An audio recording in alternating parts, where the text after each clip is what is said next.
One person is in a critical condition, with 6 others receiving treatment for varying degrees of injuries after a church building on which they were working collapsed on them. Joy News' Benis Abubeide Lanza visited the scene of the incident and has been engaging some eyewitnesses as to what might have triggered the accident. Here's more. Get the gentleman who is a caretaker of the place. He actually tells me that he lives in there. We'll just want to find out more from him about the church, how long it has been in existence, and what exactly happened. He says he's called Father Rowe, and he was a witness to what happened. There are many other people we've spoken to, but he appears to be the best to tell us and give us all the information. Good morning. How are you? I'm fine. Right. You live here? Okay, me patro Matiasi. Oteha. Metia. Na sorry we how long has it been here? Sorry no, the world in action there. If I say 3 years muna we. Na dey na si enra. Akware me enra me ni ha, ba me ba beto me free Saturday. Eko Eastern region. Nti me ho na me nya call say BBC na si. Na me tu America buy. So he tells me that the church has been in existence for about 3 years, just about 3 years, and he says he actually didn't witness it. That's a point of correction that needs to be made. He actually didn't witness it. So I'll be speaking to witnesses, but he is a caretaker of the place. He got a phone call that this had happened. Na me paucho edaina nkasano, edaina esi hono. Wana na ye hu adwuma. Edaina de your engineer we hu adwuma. Engineer me so me part. Me roger tampons and me a part. You know, the also be a free a danas a bepimba be away. What time at you could be so be becca wrong turn natural Jamaican final. So he's saying that there is an engineer who has been working on the facility and he has been a part of the process since it began. Intino me pacho a dina kasano. And I've been told that the edifice itself was complete. As a dinosaur,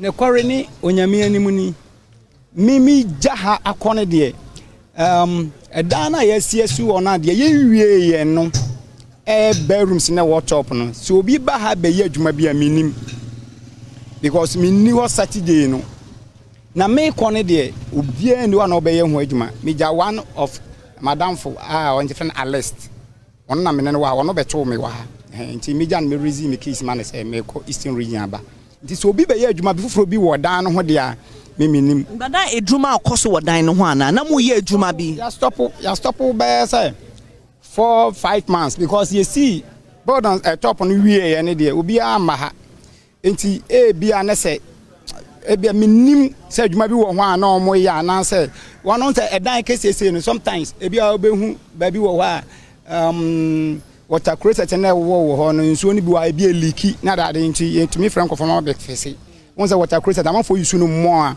wo ho a uputu no off crab won say wo ha na leakage na da de wo mti ende it me for promise for na da de na mo be ye hu adwuma apart from that no me hu bibi sa wo. Okay. So this gentleman is telling me that to the best of his knowledge there was no work being done. I was asking him about the facility that was being constructed adjoining the main building, and he said there were bedrooms on the top, but for about 5 months there's been no work done on that. But I didn't most suspended works on the bedrooms. Oh, it depend on how they are buy no say you and we see no how they call for my ojai and one day was sika fam ojai say amanfo na adoye na ye de ye asore fo na adoye na de ye nti say we ye koduru ba bi ne say na ye say sika na ba na emma ne sa uchimi twen me boss o twen koduru brebi na ya tan to aso sa na tie na enye say e bia omuhu say problem bi abadan no hunti na mo suspend me say aha ina meti me friends we na me na me try foundation bi bia e wa ha bia me na me ye me na ma engineer bako ono ye say woni ha me na me ye for to be oh yeah, qualified engineer me ye mason. Okay. Mason foreman. Okay. Our company kesiem ba ye wo engineer wo be draw the plan e de aba no am de akwa say plan no draw by and asase no betumi afa sa plan na It's maybe a part of the engineer. You know. Okay, so I was just asking him why the works were suspended. What exactly was the reason? And he says it was due to financial constraints. I wanted to find out if there was any structural defect that was noticed. And he said no.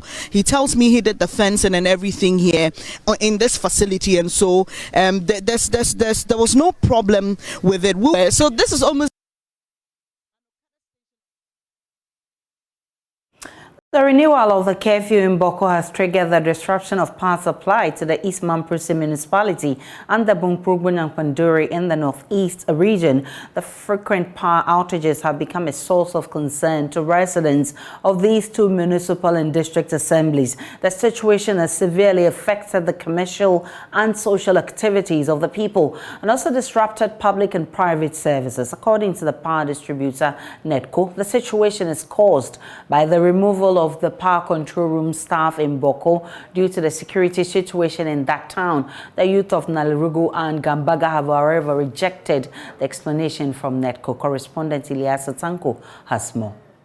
Over the past 2 months, the East Mamprusi municipality, including the northeast regional capital town Nalirugu, as well as the Bumpurugu and Panduri district, have been facing frequent and prolonged power outages. Electricity supply in communities of these areas has been unreliable and of poor quality. Each day, the power goes off at 4 p.m. and is never restored until around 11 p.m. the following day. In Nalirugu, the situation is severely affecting the commercial and social activities of the people, particularly cold store operators, electronic cash transfer operators, tailors and dressmakers, and shop owners. The residents also complained that the unannounced power cuts have damaged their electrical appliances and gadgets like deep freezers, refrigerators, television, and radio sets. It's affecting my mobile money business, it's affecting my yogurt business, it's affecting all facets of my life, and it's very particular. We don't know what is really going on. No information via we are paying. We don't know whether because of the monopoly or what. I heard that some regions or some places they don't see these things. For instance, while we here, no lights out. We are here in Queen, they tell us that, so we don't know what. And here is a regional capital. If they do the right stuff, people will not come out, so we will not sell, and our things will not even freeze for us to sell. So that's our problem. We want the lights, especially our own staff station, so that every day, if there is problem, they can be able to solve it for us. What work do you do, perhaps? Yeah, we are doing more money business. Affecting us a lot in the sense that all our phones that we are using to do transactions are off. Even customers' phones are also off. Due to that, they are not able to withdraw their money or send money because their phones are off. And without their phones, we can't also do transactions. The situation has been worsened by violence and instability in Bawku, where the power control room for many parts of the northeast region is located. According to the power distributor Netco, staff stationed in the control room in Bawku were moved to Bolgatanga after the facility was targeted by gunmen during one of the escalations. The staff now moved from Bolga to Bawku daily to provide critical services and return to Bawku. These staff, including operators at the control room, who hitherto provided a 24-hour service via a shift arrangement, according to Netco, are no longer available. Therefore, if faults occur after 4 p.m., there are no operators in the control room to restore power. However, the youth groups in Nalirugu and Gambaga have described the explanation of the Netco as flimsy and unacceptable. The youth, on the other hand, are accusing the Bawku area managing director of instigating the outages to punish the people of Mampurugu over the communal violence in Bawku. The spokesperson of the Nalirugu Youth Association, Mahama Musa, spoke to Joy News after a petition was sent to the Netco in Bolga. We are telling you to know that people are ethnically influencing it because they belong to one group or the other. Look, the truth of the matter is that this conflict of Kusasi Vamprisi is not in Nalirugu. It is in Bawku. We agree they are our people, but it doesn't mean that the problem is from here. So if in the night you go and switch off power, one, it will lead to antisocial violence. People will steal. People will break into stores. People will do things that we cannot imagine. That is why we are thinking that no, even the Kusasi in their home also needs the lights. Why are you denying us of power with the mere reason that there's nobody in the control room? They are aware, they are only not acting. And they are not acting because the MD is from Priscilla. He kind of want to liaise with the people there to do certain things that we are not comfortable with. So if indeed they wanted to solve this problem, they would have done it. According to Yamusa, the youth in the petition gave the Netco 1 week ultimatum to fix the challenge. If they are not able to do anything within a week, it means that they are telling us to hit the roads, which we are prepared to do.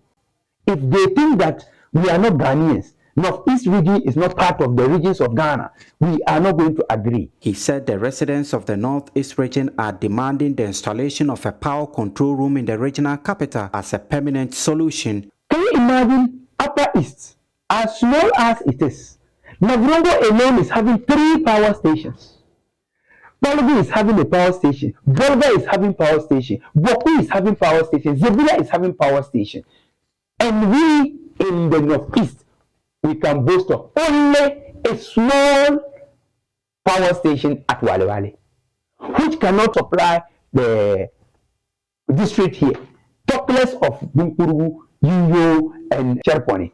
So the substation is what we need. Ilyas Sutanko reporting from Nalirgo for Joy News. We can now speak with the Bogatanga Regional Manager of Netco, Engineer Eugene Odoi. Thanks so much, Engineer Odoi, for joining us. Is it true that all your staff have had to leave their posts because of the tensions in that town? Good afternoon to your listeners. Yes, it's true that as a new operational strategy, due to the escalating violence in the region, we moved all our staff from Bawku to Boga. So each morning we drive them there, and I take tasks, and then after 4 p.m. they all revert back to Boga. So what's the backup plan to ease the power situation in the area then? Okay, so yesterday we had a delegation of the youth in Boga, and we discussed, and we are putting in some interim plans to manage the situation until we are able to move our staff back to Bawku. And what we are doing is that we are going to operate a bit closer to Bawku now. We are stationing some staff there to help speed up some of the services to the regions. So what's the petition, the status of the petition? We've analyzed the content, and we are working hard to. Generally put go back to where the system was proud to the working situation. So how quickly are you going to restore power in that town, or is it going to stay like this as long as the tensions remain? We are mindful of the situation, like I said. Since yesterday, we moved our staff to Zebula. Some few of the staff is the operators who is servicing immediately after 4 p.m. And we have been putting an arrangement for them to go and restore the power if every time it goes off, and to see if it's a transient problem or a permanent one. If it's a permanent one, of course, then they may not be able to do much. But if it's a temporary one, it will restore the power for them to use. Going forward, we scheduled to do some maintenance, which had been on the drawback for about 2 years now. We scheduled to do that with the help of security. From Friday, we scheduled to do some tree trimming and other maintenance activities, which we hope will improve the situation. Engineer Eugene Odoi Ado, he is the Upper East Area Manager of Netco. I'm grateful for your time this afternoon. Yeah, thank you very much. Thank you.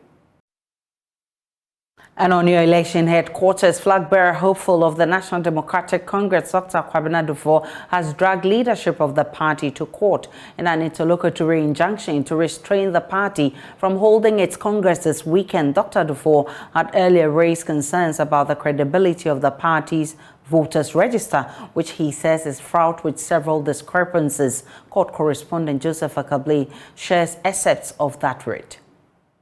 They are asking that the court puts the upcoming primaries on hold. That is the main relief that they are seeking, and restrains the Electoral Commission, for that matter, from organizing the primaries. They've also gone ahead to file an application for an injunction, and interestingly, that application for injunction is to be moved on the 15th. In terms of the documents that have been filed, they make quite a number of allegations in terms of the analysis that they've carried out regarding what they found when they received the register or the photo album from the party. They say that upon verification, it was found that the number of constituencies on the hard drive given to their representatives was 220, as opposed to the number of 228 that the party has indicated to be conducting the elections in terms of the constituencies. They say that after the initial verification also, they realized that there were some discrepancies in that there were some persons who, about 3,910 eligible voters, who have been disenfranchised. So persons who are supposed to be part of the electoral system who have been taken off. They also make the point that there are some individuals who have been added that they cannot simply vouch for them. Then they talk about repetitive names. They say in some instances, the names and identification is the same, but you realize that there is some slight difference by way of the person's identity. And so this is what they put before the court by way of the evidence, and saying that they are that the photo album register put out by the second defendant with the knowledge and consent and tacit approval of the first defendant will compromise the integrity of the elections and very much to the detriment of Dr. Kwabena before. They therefore maintain that the reluctance to extend the time for the internal elections and provide a complete and credible photo album marks of a plan to create undue advantage for manipulation of the presidential primaries. Meanwhile, head of the NDC legal team says they're exploring the options of having the case decided before May 13, so the party can go ahead with its primaries.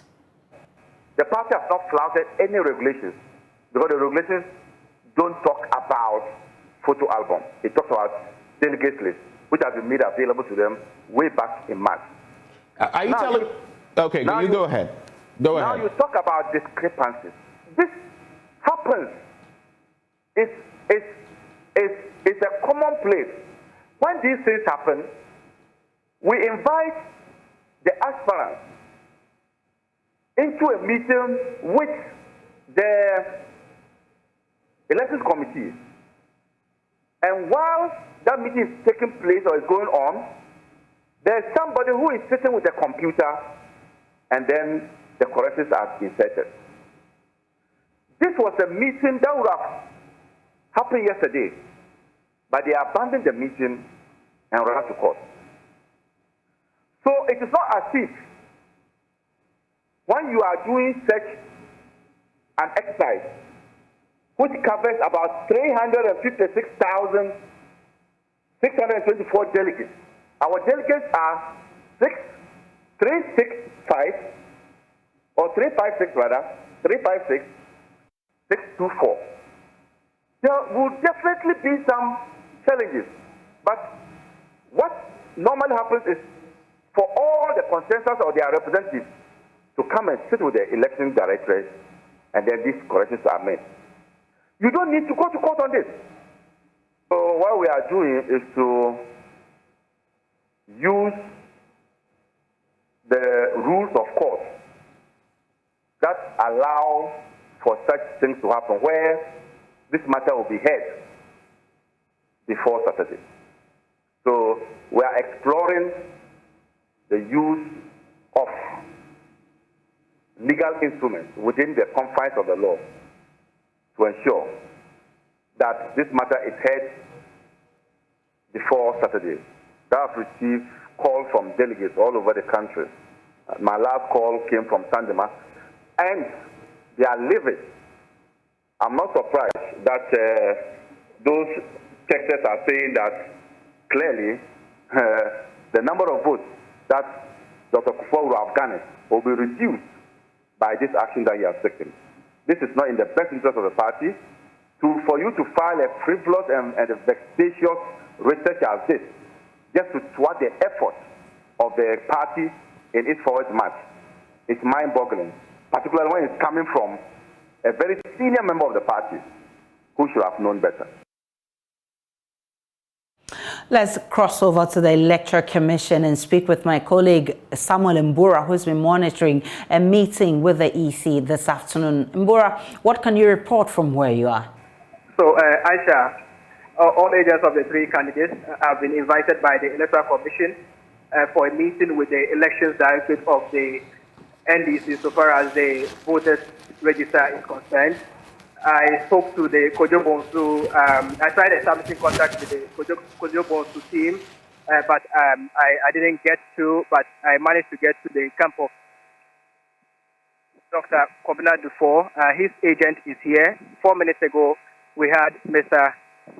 Otukuno representing the John Mahama camp getting into the meeting. So let me just talk to Mr. Kofi Kukubo. He is the head of research and strategy with the Dufour campaign team. So, Mr. Kukubo, thank you very much. Your live on Joy News.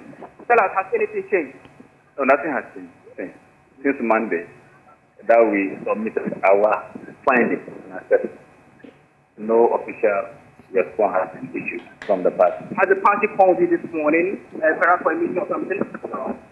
Go further. So, who invited you for this engagement today? We received official letter from the Electoral Commission, signed by the Deputy Director of Operations. So we are here on the invitation of the Electoral Commission. Did they give the details as to what you are coming to discuss? Maybe the agenda for the meeting? I think it's about the registry, the same issue that we have raised.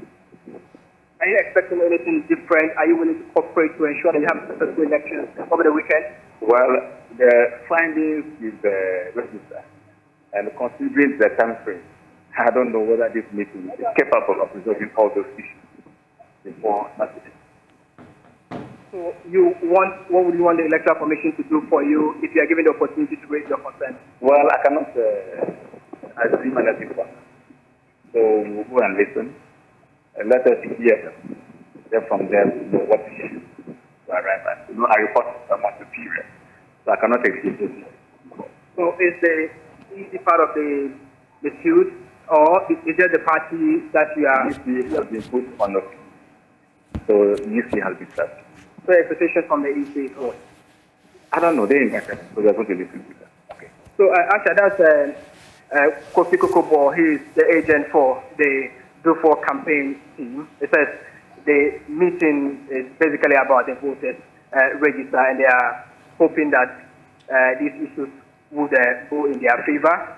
They expect that their concerns are addressed before we get into election. You also heard him say that the EC is also putting notice so far as the legal action is concerned. So we are still waiting for the camp of Kojo Bonsu and then the Elections Directorate of the NDC to arrive at the EC head office here. Samuel Mbura with that update from the Electoral Commission. We'll be monitoring that meeting. We certainly will bring you more from the EC's head office.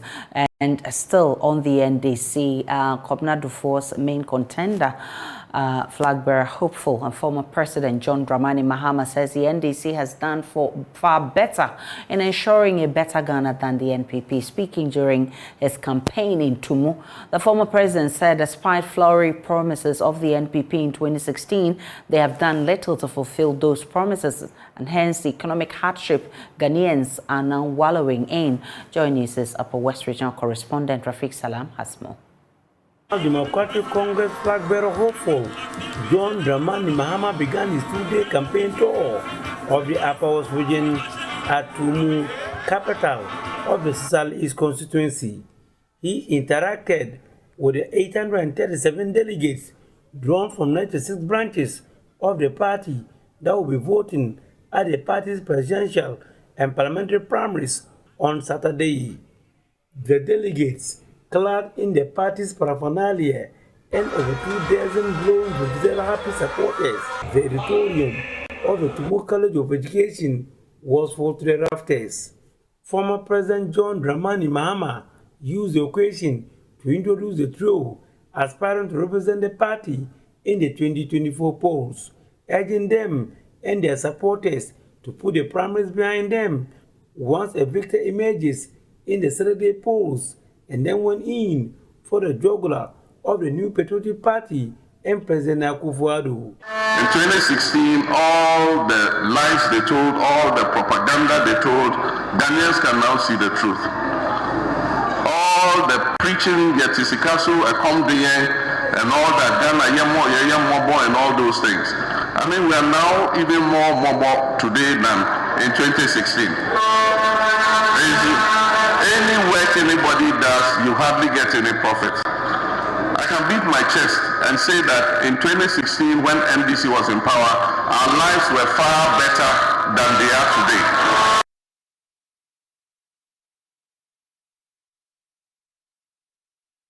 Away from the NDC, crops like maize and rice have received significant government and donor funding for breeding foundation seed for multiplication. However, sorghum seed production has not received the necessary attention to ensure improved foundation seed is always available for the manufacture of certified seeds for farmer use.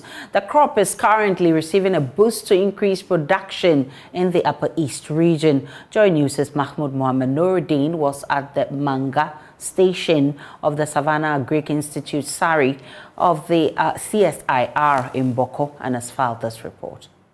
Coming up with foundation seed of Kapala and Dorado for farmers to take up. I've identified some certified seed growers. So when we get a foundation seed, the farmers will pick up this and grow, and we'll get certified seed for the coming rainy season. So what we do, we take advantage of dry season, produce the seed, and then farmers will also take up the advantage and also produce along the rivers where we have water. We have tried to introduce irrigation, drip irrigation to it, because dry season at this environment you will not get water. The production of two foundation seeds, Kapala and Dorado, at the Savannah Agriculture Research Institute, SARI, of the Council for Scientific and Industrial Research, will enable farmers to produce certified seed for commercial uses. Certified seed is the progeny of foundation seed, and its production is supervised and approved by certification agencies. This is the commercial seed which is available to the farmers, and its genetic purity should be 99%. Here is Dr. Peter Asongre Anabiri, plant breeder at the Manga station. Our role in this project is to be able to come up with foundation seed. Initially, we were supposed to produce only breeder seed, but we realized that it is also a problem getting the foundation seed from the farmers. So we have this plot that you have seen here is actually a foundation seed plot that we are producing so that the farmers can pick it up and produce the certified seed. With time, we will go back to our primary seed production, that is the breeder seed production, so the farmer, when the farmers are having the foundation seed, then when we get enough farmers that will be producing the foundation seed, then we.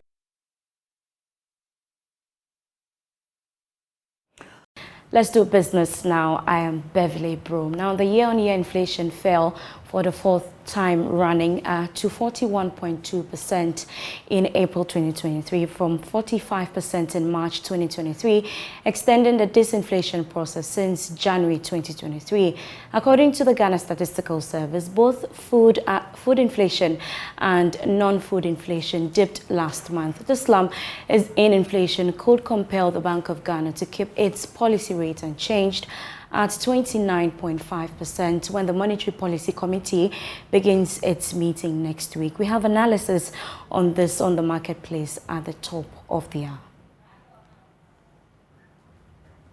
Now moving on, the Managing Director of the IMF, Kristalina Georgieva, is making a strong case for improved tax collection in Ghana to help deal with the revenue and debt challenges facing the country. The call is coming at a time that government has come under serious criticism over recent tax measures.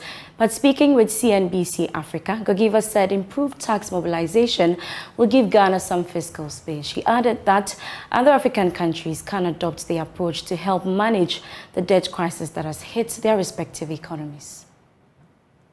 Very carefully during our spring meetings of those voices that say the small members, not only the low-income countries, but small island economies that may be middle-income countries, they should not be squeezed any further. Their role has to be amplified, not suppressed. When we kicked off, you gave us a picture of the global economic environment, and it's quite turbulent, as we all see. What would be an appropriate mix of fiscal and monetary policies for African governments to keep growth from further flagging off? Well, Africa is not powerless.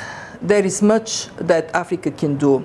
First, Africa can strengthen revenue mobilization. We still see levels of tax way below where they should be to finance education, social services, infrastructure development in Africa.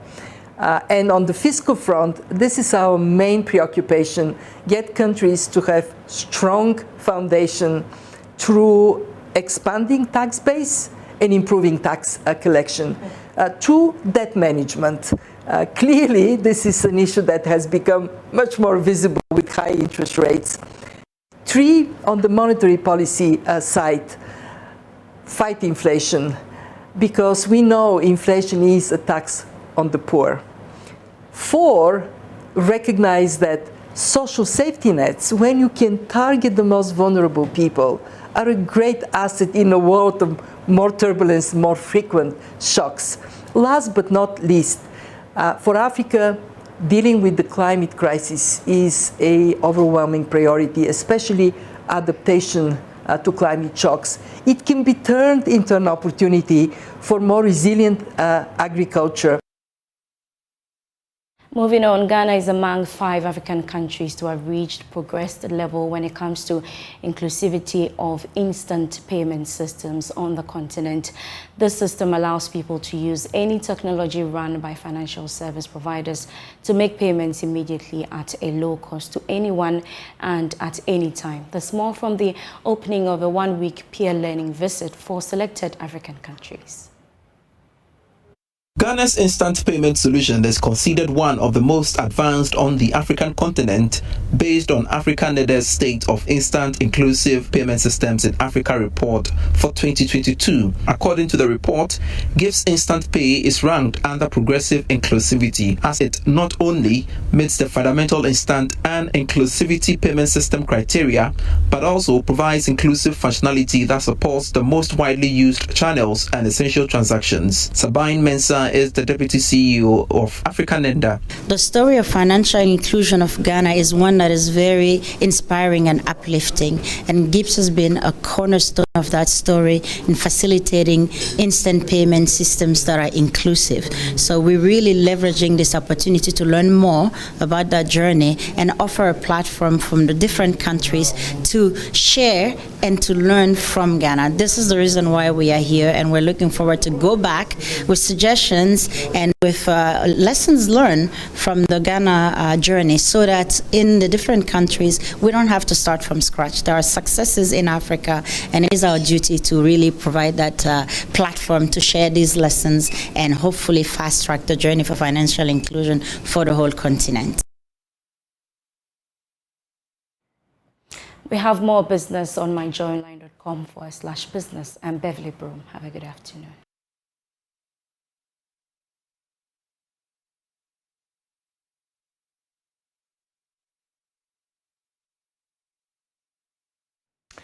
Muftau Nabila Abdullah here with sports on Joy News today. General Secretary of the Ghana Football Association, Prosper Harrison Addo, says it is important football fans behave well when they go to match venues to patronize Ghana's domestic competitions. In 2001, about 126 or 27 football fans lost their lives following a Ghana Premier League contest between Accra Hearts of Oak and Kumasi Asante Kotoko. He believes that despite the laws that are available to govern the game, it is important the spectators behave when they patronize these games. I think that over the years, since the 9th of May 2021, we've seen some improvement in terms of the regulation itself, in terms of safety and security, the stadium architecture, the mindset of people, and other things. The key part is human behavior. You can make the best laws, you can make build the best stadia, if the individuals do not change the mindset and do not see each other as fellow Ghanaians, fellow sports fans who have come to enjoy football, and that they do not see the game for what it is. Football is a sport, just like any other sporting activity. There are various outcomes, and the fact that there are various outcomes is the very reason why we love football. For I dare say, if all football matches are to end in one particular way, I don't think anybody would follow football. But the fact that we know that on a particular day, a less fancied team, a less financed team, a less resource team in terms of the players and everything can come to the play and come to the party and beat a well-resourced team or the favorite. That's the very reason why we love football. Because if the favorite will win all the time, there will be no need for other teams to play. And so once we understand sports that is supposed to give us enjoyment and it's entertainment, and that involves human beings who are prone to human error. And so there will be chances for both sides, and then we'll have a win, a draw, or a loss. Tonight, the Joy Sports team will be at Oliver Twist inside Latabia Koshi for that semi-final match between AC Milan and Inter Milan. Do not forget to join us there as my colleague Fenty Utahiro brings you commentary of that game on Joy 99.7 FM. We start our build-up at 6:30 p.m. We appreciate your company. Good afternoon to you, Becky. That's our wrap up the bulletin this afternoon. Log on to myjournline.com. There's more of the news and updates of all the developing stories. Have a great afternoon.